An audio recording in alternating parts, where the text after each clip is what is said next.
Pas nous. Izime remarqua le changement chez les filles du village et y vit une opportunité.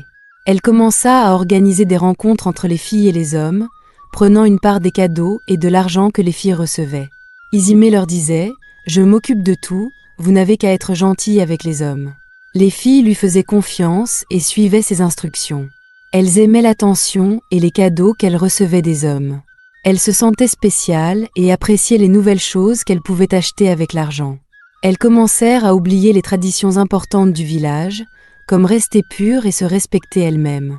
L'excitation de recevoir des cadeaux leur faisait oublier les valeurs avec lesquelles elles avaient grandi. À mesure que de plus en plus de filles se joignaient à ce qui ressemblait à un club secret, elles gardaient tout cela caché de leurs parents et des anciens du village. Les filles pensaient qu'elles s'amusaient, mais elles ne se rendaient pas compte des ennuis dans lesquels elles s'engageaient. Le secret se répandait et il changeait le village de manière inattendue. Avec le temps, de plus en plus de filles dans le village commencèrent à rejoindre les réunions secrètes d'Izime avec les hommes. Ce qui avait commencé par quelques filles cherchant des cadeaux devint une pratique courante. Les filles rencontraient les hommes non seulement pour les cadeaux, mais aussi pour l'attention et l'excitation que cela leur apportait. Elles se sentaient admirées et spéciales, et ce sentiment devint plus important que les cadeaux eux-mêmes. Les anciens et les parents du village n'avaient aucune idée de ce qui se passait.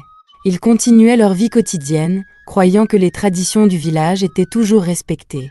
Les anciens parlaient souvent de l'importance de la pureté et du respect, pensant que les filles les écoutaient et suivaient leurs enseignements. Ils ne savaient pas que la forte tradition de garder les filles pures jusqu'au mariage était en train d'être brisée. Les filles gardaient bien le secret. Elles se comportaient normalement avec leur famille, assistaient aux rassemblements du village et participaient aux corvées quotidiennes. Mais derrière des portes closes, elles menaient une vie différente, une vie qui allait à l'encontre de tout ce que le village représentait. Le tabou de rencontrer des hommes en secret était devenu une norme parmi les filles du village. Elles ne ressentaient plus de honte ni de culpabilité pour leurs actions. Au contraire, elles voyaient cela comme un nouveau mode de vie, un mode qui leur offrait liberté et attention. Elles s'étaient éloignées des valeurs qu'on leur avait enseignées, et les traditions autrefois solides se désintégraient silencieusement, sans être remarquées par les anciens et les parents. Un jour, quelque chose de terrible se produisit dans le village de Cambolé. Les plantes commencèrent à se flétrir, leurs feuilles devenant brunes et sèches. Les animaux, habituellement pleins de vie, commencèrent à tomber malades et à mourir. Pire encore, les villageois eux-mêmes commencèrent à souffrir. Beaucoup de gens tombèrent malades avec des symptômes étranges que personne n'avait jamais vus auparavant. C'était une période sombre et effrayante pour tout le monde. Les villageois étaient effrayés et confus. Ils ne savaient pas ce qui causait cette malchance soudaine.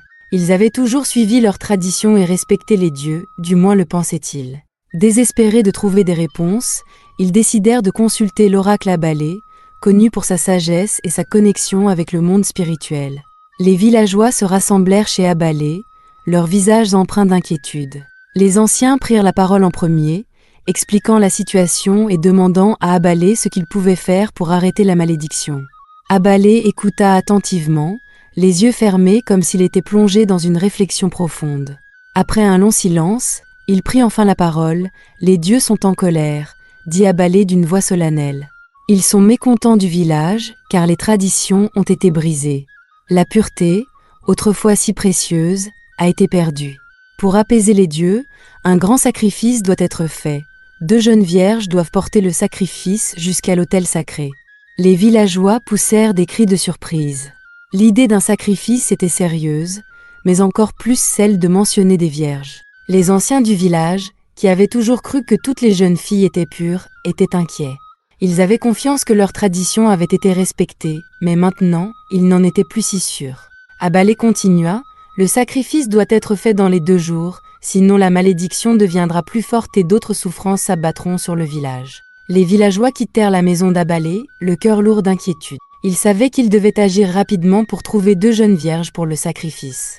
Le village s'était toujours enorgueilli de la pureté de ses filles, mais maintenant, avec les comportements étranges des derniers mois, des doutes commencèrent à s'immiscer dans leurs esprits. Leurs croyances autrefois inébranlables en leurs traditions étaient ébranlées, et le poids de la malédiction pesait sur eux tous.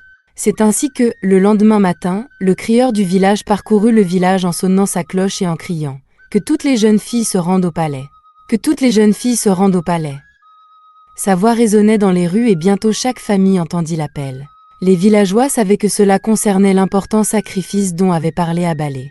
C'est ainsi que, le jour suivant, toutes les filles et leurs parents se rendirent au palais. Et lorsque le test du pot de la virginité fut réalisé pour toutes les filles par Abalé, ils découvrirent qu'aucune fille du village n'était encore vierge. Isimée les avait toutes transformées en prostituées. De retour au présent, la voix d'Abalé rompit le long silence de l'histoire. « Les dieux voient tout », dit-il gravement. Leur colère est évidente. Nous devons poursuivre la recherche, car sans le sacrifice, la malédiction ne sera pas levée. Les villageois réalisèrent alors la gravité de la situation. La pureté qu'ils avaient prise pour acquise avait disparu, et les filles qui étaient censées représenter la fierté et les traditions du village avaient échoué au test. Maintenant, ils faisaient face à la dure réalité que trouver les bonnes jeunes filles pourrait être plus difficile qu'ils ne l'avaient pensé. Le poids de la malédiction semblait plus lourd que jamais, et le village était rempli d'un sentiment de terreur et d'urgence. La faute se reporta rapidement sur Isimée, qui était devenu le symbole de tout ce qui avait mal tourné. Les villageois croyaient que son influence avait conduit les filles à s'égarer, les poussant à abandonner leurs traditions et à attirer la colère des dieux sur eux. Les anciens secouèrent la tête, remplis de déception et de colère. Les parents d'Isimée, qui vivaient en ville, entendirent bientôt parler des problèmes que leur fille avait causés. Ils étaient choqués et honteux. Son père, un homme sévère qui croyait en la discipline, était furieux. « Nous aurions dû mieux l'élever », dit-il, la voix pleine de regret. Nous avons été trop indulgents et maintenant elle nous a couverts de honte. La mère d'Isimée, qui avait souvent défendu les actions de sa fille, ressentit une profonde tristesse. « J'aurais dû être plus stricte, admit-elle. Je lui ai laissé faire ce qu'elle voulait parce qu'elle était notre enfant unique. Maintenant, regardez le gâchis qu'elle a fait. » Tandis que les villageois continuaient de parler, Isimée ressentait le poids de leur blâme. Elle réalisait l'impact de ses actions et les ennuis qu'elle avait causés. La fille autrefois admirée de la ville était désormais vue comme la racine de tous les problèmes à Cambolé. Les villageois exigeaient qu'elle assume ses responsabilités, car ils croyaient qu'elle était celle qui avait conduit leur fille à briser les traditions sacrées. Le village était en ébullition, et le blâme sur Isimée devenait de plus en plus lourd chaque jour. Son influence avait détourné les filles de leurs valeurs, et maintenant le village en subissait les conséquences. Les anciens décidèrent qu'il fallait faire quelque chose pour rétablir l'ordre et se réconcilier avec les dieux. Le destin du village reposait sur ce qui allait se passer ensuite, et tous les regards étaient tournés vers Isimée pour voir comment elle allait faire face aux conséquences de ses actions. Les anciens et les villageois se rassemblèrent pour décider de ce qu'il fallait faire. Aucune jeune vierge n'ayant été trouvée et la malédiction pesant encore sur le village, ils se tournèrent vers Isimée, celle qu'ils croyaient responsable de cette malchance. La décision fut prise, Isimée porterait le sacrifice seule, en pénitence pour le chaos qu'elle avait causé. Isimée se tenait devant le village, ressentant un mélange de peur et de regret. Elle regardait les visages des villageois, tous remplis de colère et de déception. Ses parents, qui avaient accouru de la ville, se tenaient impuissants à ses côtés. Ils ne pouvaient la protéger des conséquences de ses actions. L'oracle Abalé lui tendit la calebasse remplie d'offrandes pour les dieux. « Tu dois la porter à l'autel sacré dans la forêt, » dit-il. « Tu marcheras seul. C'est ton fardeau à porter. » Avec la lourde calebasse sur la tête, Isimée commença son voyage. Elle traversa le village, passant devant les regards désapprobateurs et les murmures des gens. Lorsqu'elle entra dans la forêt dense, elle se sentit vraiment seule. Les arbres se refermaient autour d'elle et le chemin devenait de plus en plus difficile. Pendant 2 jours, elle marcha sans repos, les pieds douloureux et l'esprit lourd. En chemin, Isimée réfléchissait à tout ce qui s'était passé. Elle se souvenait de l'excitation et de l'attention qu'elle avait reçue des hommes, de la manière dont les filles du village l'avaient admirée et avaient voulu être comme elle. Elle réalisait maintenant à quel point cette attention était superficielle et éphémère. Cela les avait toutes égarées, loin des valeurs et des traditions qui avaient protégé le village et rendu ses habitants heureux. Des larmes coulèrent sur le visage d'Isimée alors qu'elle continuait à avancer. Elle ressentait un profond regret pour le mal qu'elle avait causé, non seulement à elle-même, mais à tout le village. Elle comprenait maintenant que ses actions avaient des conséquences, et ces conséquences avaient apporté la souffrance à tout le monde. Enfin, épuisée et exténuée, Isimée atteignit l'autel sacré, profondément enfoui dans la forêt. Elle déposa la calebasse sur l'autel et s'agenouilla devant, criant aux dieux de lui pardonner. Elle pria pour que la malédiction soit levée et que le village retrouve la paix. À cet instant, Isimée sentit tout le poids de ses actions et la douleur qu'elles avaient causée. Alors qu'elle se relevait pour partir, un sentiment d'acceptation tranquille s'empara d'elle. Elle savait qu'elle devait affronter ce qui allait suivre avec courage, même si cela signifiait être séparée de sa famille et de la vie qu'elle avait autrefois connue.